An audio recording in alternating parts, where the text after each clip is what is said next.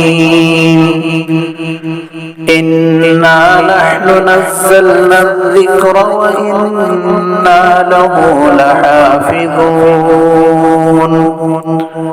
وقال في موضع آخر وَلَقَدْ يَسَّرْنَا الْقُرْآنَ لِلذِّكْرِ فَهَلْ مِن مُّدَّكِرٍ اقرأ القرآن بلحون العرب وأصواتها، قرآن کریم کو عربی لہجے میں پڑھو۔